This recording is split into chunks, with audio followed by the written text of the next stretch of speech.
Now let us see one practical question related to the application of combinations. Now in this practical question it is given that from a pack of cards, 2 cards are drawn. What is the chance that one is king and other is queen? So here nothing is given that the cards are drawn one after another, whether the cards are replaced, the first card is replaced in the second draw or not. So in such questions we can apply the process of combinations. So generally this confusion comes to the minds of the students that whether in which question we have to apply the combinations. So when 2 draws, 5 draws are simultaneously made, in those questions you must try to use permutations and combinations. Otherwise in other questions when it is very clear that you are withdrawing the cards one by one after replacing, without replacing, the terms are very clear. There you can apply either combinations or you can go ahead with the simple process of probability. So, and in this case, for the one card is king, the other is queen. So the one card, first we can have queen, then the second time we can have king, or the first time we can have king, the second time we may have the queen. So arrangement does not matter here. So it is very clear that here combinations will be applicable. So now how these combinations will be applicable? As we are drawing 2 cards, so one should be king and one should be queen. So probability of drawing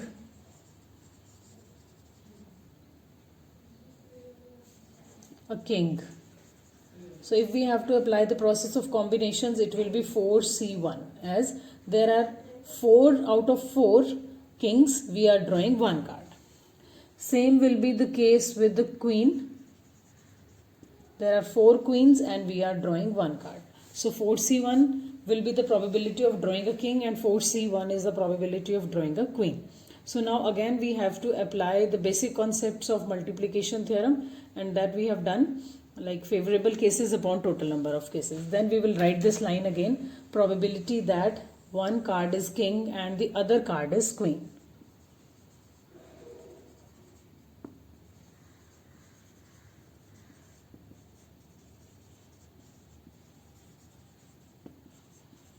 So now as 2 cards have been drawn, so for the first card 4C1 and the second card, because 2 cards are simultaneously drawn.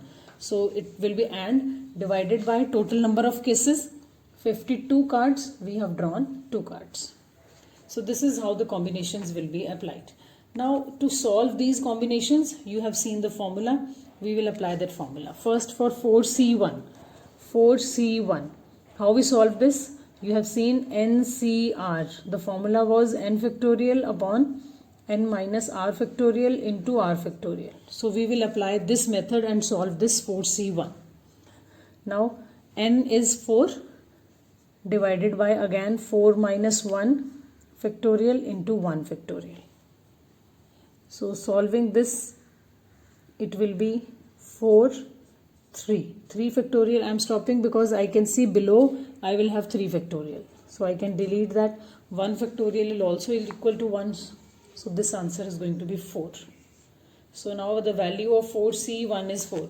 This you can remember also, whenever C1 is there, then in that case you will always get this value only. So here also again it's 4C1, its value will be 4. Now 52C2. Again we will apply the same process to solve this 52C2. Now 52C2, n factorial, n is 52 divided by n minus r factorial, r is 2, this is r, this is n, 2 factorial. So solving this, it will be 52 into 51 into 50 factorial divided by 50 factorial into 2 into 1. So this we will delete, and 2 divided by 52, it will be 26. So 26 into 5.